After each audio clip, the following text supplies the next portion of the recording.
आज के कार्यक्रम में आपका स्वागत है। आज हम लोग फिर बात करेंगे डोनाल्ड ट्रंप की लैंग्वेज को लेकर, भाषा को लेकर। और डोनाल्ड ट्रंप ही नहीं है, मतलब हमारे यहाँ भी एक डोनाल्ड ट्रंप है जो कि नरेंद्र मोदी है। चुनाव की बातें हों, चुनाव के मुद्दे हों, हम लिटरेचर के लोग हैं, साहित्य और भाषा पढ़ते और पढ़ाते हैं।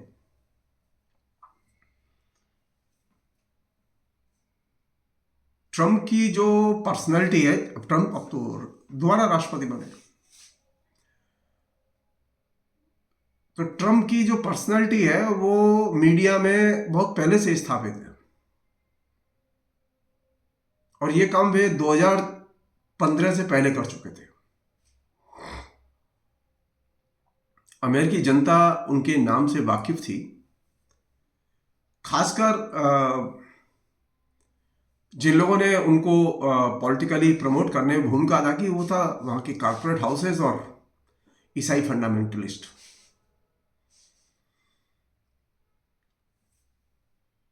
ट्रंप के जो पूरे के पूरे व्यक्तित्व है, उसको अगर आप ध्यान से देखें तो आपको कई महत्वपूर्ण चीजें समझ में आएंगी।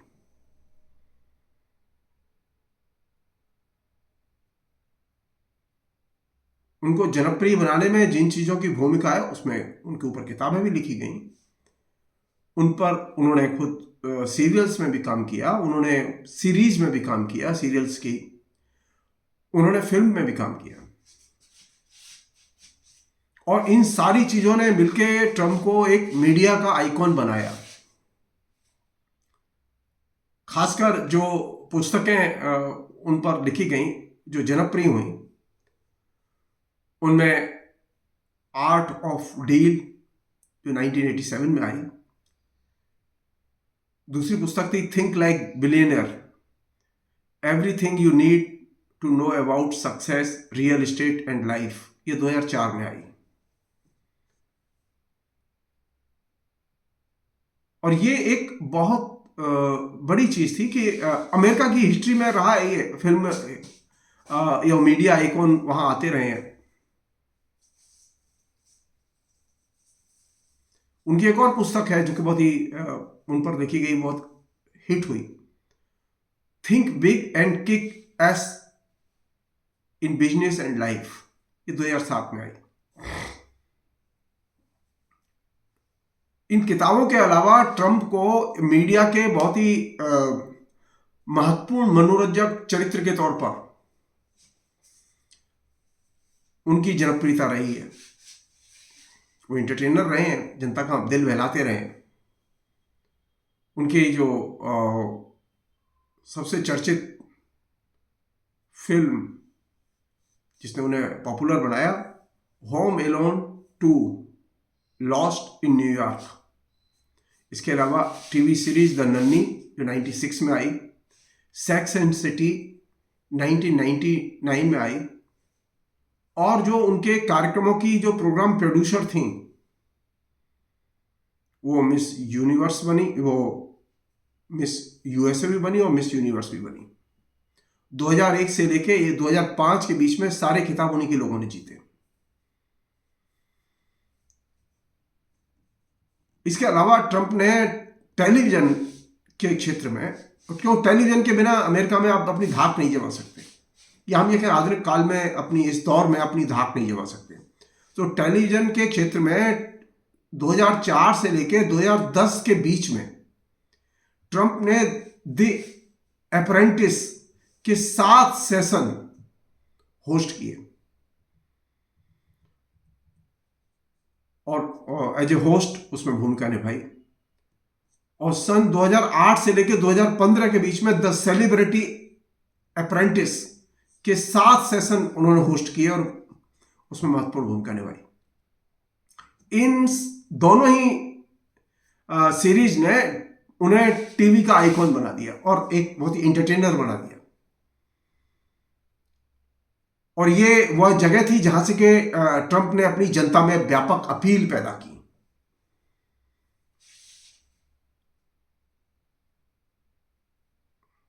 जैसे हमारे यहां मोदी कहते हैं ना, मित्रों। उसी तरह ट्रम्प का भी फेवरेट शब्द है योर फ्रेंड्स।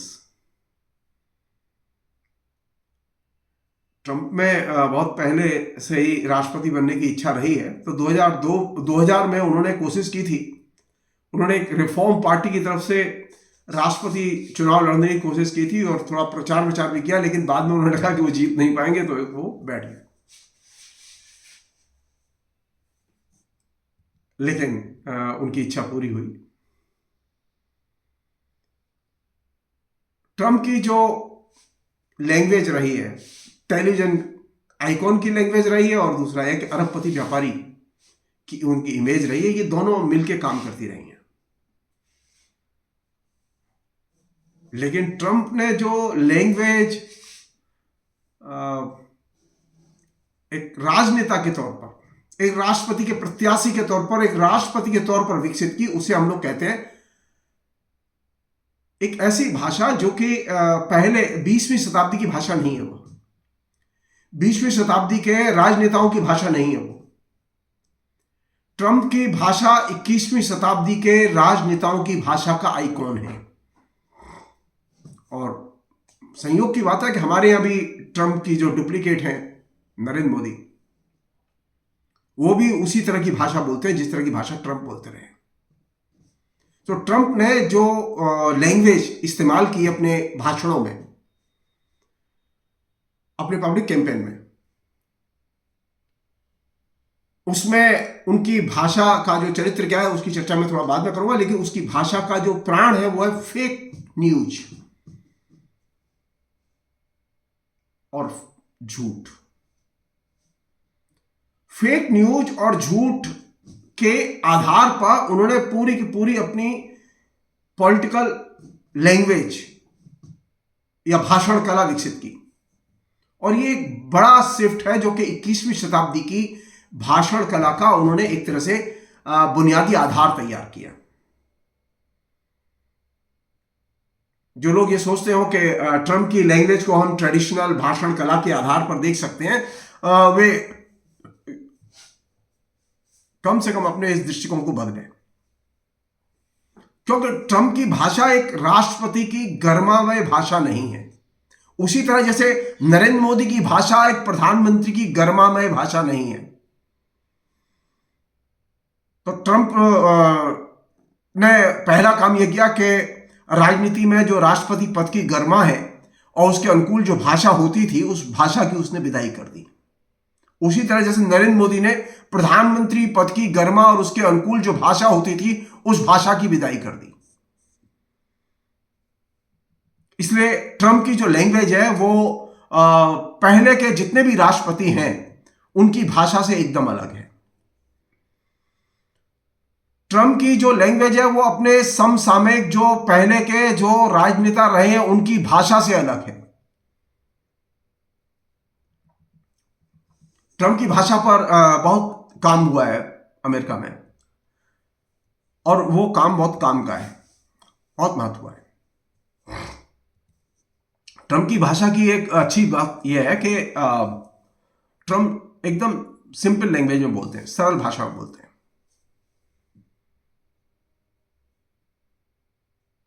नरेंद्र मोदी भी सरल भाषा में बोलते हैं। और मैं ये जानबूझ के यहां अनेक चीजों में नरेंद्र मोदी की भाषा के साथ में ट्रम्प की भाषा की तुलना कर रहा हूं। मैं पहले राष्ट्रपति ओबामा के राष्ट्रपति चुनाव के समय पर मैं एक किताब लिख चुका हूं। ऐसा नहीं मैं पहली बार बात कर रहा हूं। मैं नरेंद्र मोदी पर 3 किताबें लिख चुका हूं।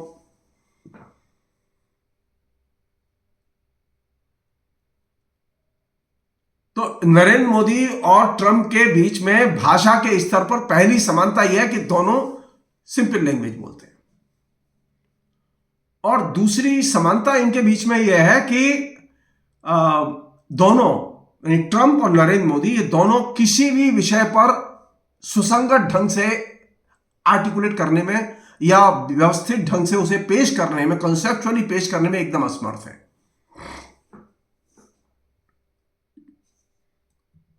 तीसरी, नरेंद्र मोदी और ट्रम्प के बीच में बहुत ही शानदार लैंग्वेज की समानता है कि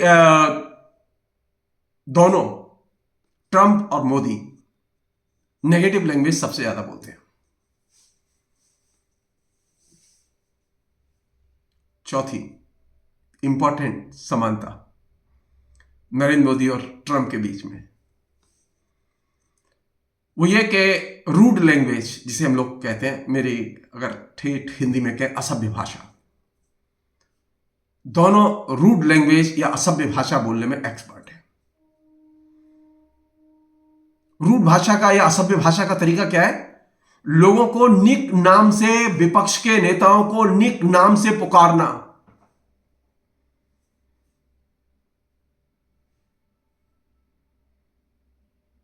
ये निक नाम से पुकारने की शैली नरेंद्र मोदी ने विकसित की ट्रंप की लैंग्वेज से। ट्रंप इसके मास्टर है।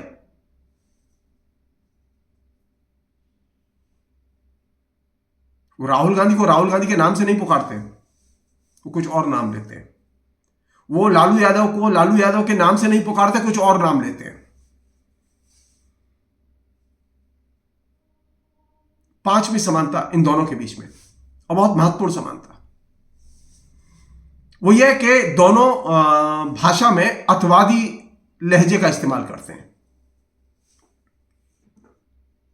और अतिवादी लहजे का इस्तेमाल करने से मतलब फायदा यह होता है कि लोगों को उन्मादित करने में मदद मिलती है। ट्रंप के भाषणों की खूबी है कि ट्रंप ब्लैक एंड व्हाइट्स के बीच में डिवीजन करके देखते हैं। नरेंद्र मोदी हिंदू और मुसलमान के बीच में डिवीजन करके देखते हैं।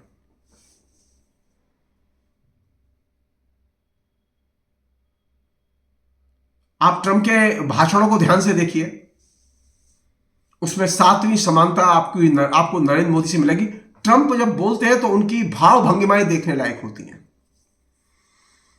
और भाव भंगिमाएं नाटकीयता से भरी होती हैं। और नरेंद्र मोदी भी जब बोलते हैं तो कभी बाएं हाथ से ताली पीटते हैं, कभी दाएं हाथ से ताली पीटते हैं, कभी उनकी जो भंगिमाएं होती है वो देखने लायक होती हैं। अब अभी महाराष्ट्र में इलेक्शन हो रहे हैं, अब आप देखिएगा।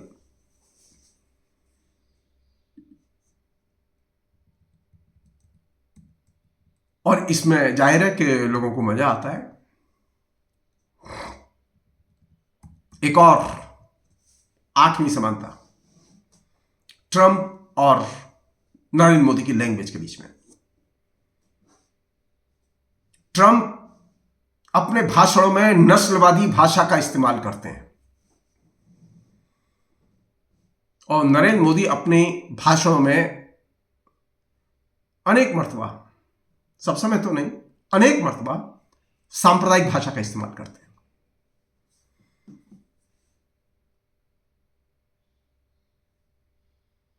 जिसे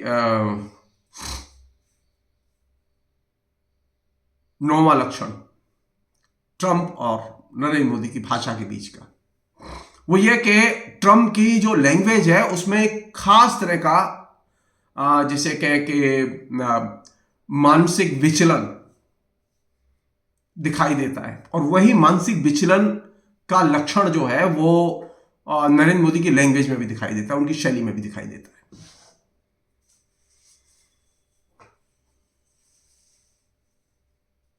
नरेंद्र मोदी और डोनाल्ड ट्रंप की भाषा का 10वां साझा लक्षण, दोनों के व्यक्तित्व की एक महत्वपूर्ण विशेषता है कि दोनों का व्यक्तित्व एकदम नार्सिज्म से और नार्सिस्ट लक्षणों से भरा हुआ है। और ये जो नार्सिज्म है, इस नार्सिज्म की खूबी यह है कि ये प्रथम व्यक्ति के तौर पर यह संबोधित करते हैं, मैंने यह किया, मैं यह कर दूंगा। ये जो शैली है ये नार्सिज्म की शैली है, और ये नार्सिस्टिक जो पर्सनैलिटी होती है उसकी शैली है। ये ट्रंप में भी है, और ये अब आते ही उन्होंने कहा है कि मैं क्या कर दूंगा। हमास के लिए भी धमकी दी है उन्होंने, बांग्लादेश के लिए भी धमकी दी है।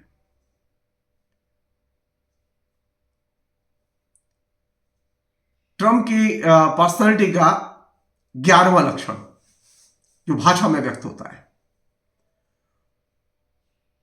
ट्रंप की जो भाषिक शैली है और नरेंद्र मोदी की जो भाषिक शैली है वो टिपिकल सेल्समैन की शैली है। सेल्समैन अपनी चीजों की बिक्री के लिए जिस तरह से जो तरीके अपनाता है वही अपने प्रोपेगेंडा के लिए, पॉलिटिकल प्रोपेगेंडा को सेल करने के लिए ये दोनों अपनाते हैं।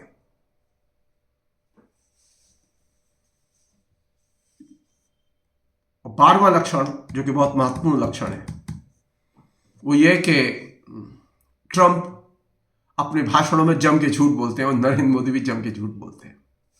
और ये अद्भुत 12 लक्षण है जो कि ट्रंप और मोदी की लैंग्वेज में मिलते हैं। जैसा कि मैंने आपसे शुरू में कहा कि ट्रंप की जो लैंग्वेज है वो 21वीं शताब्दी की लैंग्वेज है। 21वीं शताब्दी का जो नया लैंग्वेज पॉलिटिकल डिस्कोर्स है उसकी लैंग्वेज है। नरेंद्र मोदी की जो लैंग्वेज है वो 21वीं शताब्दी के पॉलिटिकल डिस्कोर्स की लैंग्वेज है। इसने समूचे पॉलिटिकल डिस्कोर्स को भी प्रभावित किया है और जो सामाजिक भाषाई विमर्श है उस पर इस लैंग्वेज का बहुत गहरा असर है। अभी तक ये डिस्कोर्स लिखित आर्टिकुलेटेड फॉर्म में, अमेरिका में तो कल्चर है तो वहां बार बार लैंग्वेज के अध्ययन होते हैं, पब्लिश होते हैं तरह तरह की पत्र। हमारे यहाँ तो कोई अध्ययन ही नहीं है तो पब्लिश होने का सवाल ही नहीं है।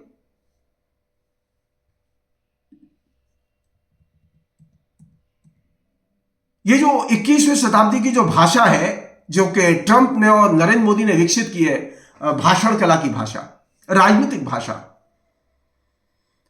इसने आदर्श जो राजनीतिक भाषा थी 20वीं शताब्दी की उसे एकदम ट्रांसफॉर्म कर दिया है, रूपांतरित कर दिया है।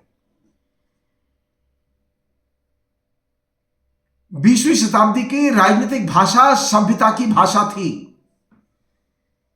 और 21वीं शताब्दी के राजनीतिक डिस्कोर्स की भाषा ट्रंप से लेकर नरेंद्र मोदी तक वो टपोरी की और शोहदों की भाषा है, गुंडों की भाषा है, माफिया की लैंग्वेज है। और ये एक तरह से बहुत बड़ा पैराडाइम शिफ्ट है लैंग्वेज के क्षेत्र में। सभ्य सुसंस्कृत भाषा की जगह टपोरी की भाषा का आना भाषा में महज एक सामान्य परिवर्तन नहीं है बल्कि बहुत बड़ा परिवर्तन है और इसने हिंदी की बड़े पैमाने पर क्षति की और वहां ट्रंप ने अंग्रेजी की क्षति की है।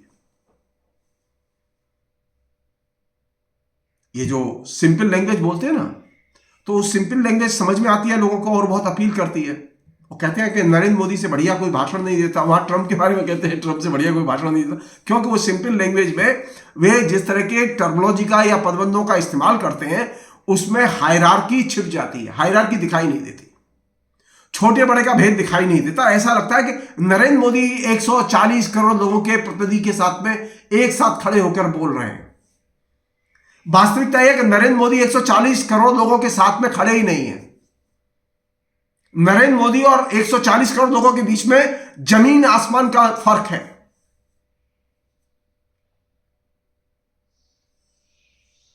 और ये जो लैंग्वेज है इस लैंग्वेज में स्थानीय बोलियों, स्थानीय शब्दों, भाषा के शब्दों और एक तरह की खास तरह की अनौपचारिकता, ये हायरार्की को, ये सामाजिक राजनीतिक हायरार्की को छिपाने का काम करती है और इसका ये लोग दोनों बड़े पैमाने पर इस्तेमाल करते हैं। हकीकत यह है कि जनता और नेता के बीच में हायरार्की है, छोटे बड़े का, ऊंच नीच का भेद है, लेकिन नरेंद्र मोदी के भाषण में यह हायरार्की दिखाई नहीं देगी आपको, ट्रंप के भाषण में यह हायरार्की दिखाई नहीं देगी आपको। तो वहां भाषा में समानता का नाटक, डेमोक्रेटाइजेशन का या डेमोक्रेटिक लैंग्वेज का नाटक सतह पर चलता रहता है, जो दिखाई देता है, सरलता में दिखाई देता है और इसमें आम लोग मोहित होते हैं, वो आकर्षित होते हैं और कहते हैं नरेंद्र मोदी बढ़िया बोलते हैं, क्योंकि वे बोलचाल की भाषा का इस्तेमाल करते हैं दोनों। आप याद कीजिए कि लोकतांत्रिक समाजों में और खासतौर पर अमेरिका में, चूंकि पहला संदर्भ अमेरिका है, ट्रंप के बहाने हम बात कर रहे हैं, अमेरिका में सबसे पहला व्यक्ति था रीगन, जिसने के इस तरह की भाषा का इस्तेमाल किया, सिंपल लैंग्वेज, टपोरी की लैंग्वेज। उसके बाद में जॉर्ज डब्ल्यू बुश ने, और उसने बाकायदा अमेरिका की सीनेट को संबोधित करते हुए जो भाषण दिया वो सिंपल लैंग्वेज और इसी तरह की भाषा जिसकी कि मैंने चर्चा भी ट्रंप के संदर्भ में की है। तो ट्रंप ने जो अपना मॉडल लिया, नरेंद्र मोदी ने जो अपनी भाषा का मॉडल लिया वो रीगन से लिया। बाद में जॉर्ज H.W. बुश ने भी उसको अपने अमेरिकी संसद के संबोधन में उस भाषा के लहजे का इस्तेमाल किया। और भारत में इस पॉपुलर जो सिंपल लैंग्वेज है, जन भाषा है, जिसे हम स्थानीय बोली की भाषा कहते हैं, स्थानीय लहजा कहते हैं, इस स्थानीय लहजे का जिसमें कि सभ्यता का एक बहुत महत्वपूर्ण एलिमेंट था, उसका सबसे पहले प्रयोग किया कर्पूरी ठाकुर ने। और कर्पूरी ठाकुर के बाद में उस लहजे का सबसे अच्छा प्रयोग किया लालू प्रसाद यादव ने। और उसने इस सहज सामान्य स्थानीय भाषा को पब्लिक पॉलिटिकल डिस्कोर्स का हिस्सा बनाया। और उसके बाद में एकदम हाई जंप आया और नरेंद्र मोदी ने इस पूरे ढांचे को जो 20वीं शताब्दी में कर्पूरी ठाकुर, लालू प्रसाद यादव ने विकसित किया था, उसको एकदम उलट के उसमें कम से कम एक सॉलिड सभ्यता का सेंस था। स्थानीय भाषा के बावजूद, स्थानीय मुहावरों के प्रयोग के बावजूद, डेमोक्रेटिक भाषा के बावजूद उसमें एक सभ्यता का पुट था। लेकिन नरेंद्र मोदी ने उसके अंदर से सभ्यता और संस्कृति के पुट को निकाल दिया। और 2014 के पहले जो नरेंद्र मोदी ने भाषण शुरू किए, वो जो भाषण अभी भी चल रहे हैं, तो डोनाल्ड ट्रंप और नरेंद्र मोदी ने दोनों ने अपने भाषणों को, लालू यादव और कर्पूरी ठाकुर ने अपने भाषण में कभी फेक न्यूज का इस्तेमाल नहीं किया। स्थानीय भाषा थी, स्थानीय बोली थी, लेकिन फेक न्यूज नहीं थी उनके भाषण में। लेकिन नरेंद्र मोदी के भाषण की कला की सबसे बड़ी विशेषता, ट्रंप के भाषण की कला की सबसे बड़ी विशेषता फेक न्यूज और फेक न्यूज के जरिए जनता को बांधे रखने की कला। और इसने भाषण कला की एक फेक भाषा को जन्म दिया।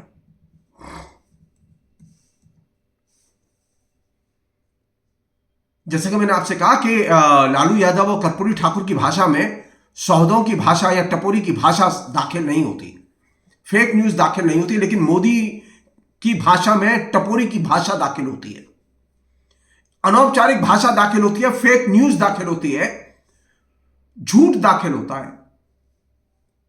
और इसके जरिए एक खास तरह का चरमोत्कर्ष, भाषण कला का नया चरमोत्कर्ष आपके सामने आता है। इसमें विविधता भी है और एक दूसरे के साथ में जुड़े रहने का भाव भी है। यानी इसमें फेक न्यूज और झूठ दोनों इंटीग्रेटेड ढंग से काम करते हैं। एक अन्य परिवर्तन है जिसे खासतौर पर गंभीरता से लेने की जरूरत है, वो यह कि पहले जितने भी 20वीं शताब्दी का जो पूरा का पूरा पॉलिटिकल डिस्कोर्स है, भाषण कला के जो आइकॉन है, उनका आधार है प्रिंट टेक्नोलॉजी। और ये जो नरेंद्र मोदी और ट्रंप, ये जो दोनों जो आइकॉन हैं, ये दोनों आइकॉन हैं टेलीविजन कल्चर के और साइबर कल्चर के। इनका संदर्भ है टेलीविजन और कंप्यूटर, या हम ये कह सकते हैं टेलीविजन और सोशल मीडिया। और ये एक बहुत बुनियादी फर्क है, ये इसे कहते हैं पैराडाइम शिफ्ट। और ये बुनियादी शिफ्ट है, इसे समझे बिना आप इनकी भाषा के ढांचे को समझ नहीं सकते। ट्रंप को मास्टर किसने बनाया, नायक किसने बनाया अमेरिकी जनता के बीच में? ट्विटर ने। ट्विटर की जो भाषा है, वो उसकी बुनियादी विशेषता क्या है? वहां 140 शब्दों में लिखना है, सिंपल लैंग्वेज में लिखो, जटिल भाषा को छोड़ो, आवेगमयी भाषा लिखो, असभ्य भाषा लिखो। इसलिए आप देखेंगे ट्विटर पर खूब भयानक घमासान मचा हुआ है असभ्य भाषा का। हिंदी में भी घमासान मचा हुआ है। और असभ्य भाषा कौन लोग बोल रहे हैं सबसे ज्यादा? वही लोग बोल रहे हैं जो मोदी के कैंप के हैं। सो ट्विटर की जो बुनियादी भाषा है वो आवेगमय असभ्य भाषा है। आवेगमयी असभ्य भाषा ट्विटर की भाषा, और इसने ट्रंप को आइकॉन बनाया। और सोशल मीडिया की इस पद्धति का, इस शैली का बड़े पैमाने पर सोशल मीडिया के कम्युनिकेशन में नरेंद्र मोदी और उनके मीडिया सेल ने बड़े पैमाने पर इस्तेमाल किया।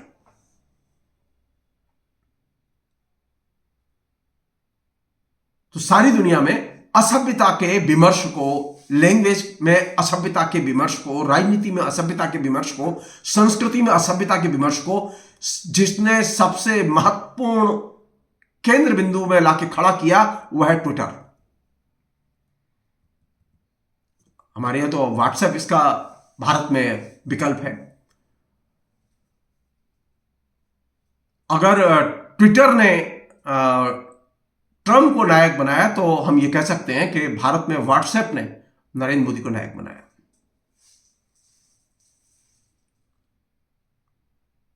व्हाट्सएप का नरेंद्र मोदी और उनकी जो पूरी की पूरी टीम है वो जम के इस्तेमाल करती है, उतना इस्तेमाल कोई नहीं करता। और ट्विटर का जितना भयानक इस्तेमाल ट्रंप ने किया है उतना कोई इस्तेमाल नहीं करता। तो दोनों सोशल मीडिया के द्वारा रचे गए आइकॉन हैं। उनकी लैंग्वेज सोशल मीडिया से बहुत गहरे प्रभावित है, और उनका जो नायक व्यक्तित्व है, उनके जो एजेंडा है, राजनीतिक एजेंडा है, उसे भी सोशल मीडिया डिक्टेट करता है। सोशल मीडिया की इस आवेगमयी असभ्य भाषा डिक्टेट करती है। उनका चुनाव का एजेंडा भी वही तय करते हैं, और यही वह चीज है जो कि दोनों के बीच में एक तरह से बहुत ही गहरा सामंजस्य और संबंध बनाती है। फिलहाल इतना ही। बहुत बहुत शुक्रिया। Thank you.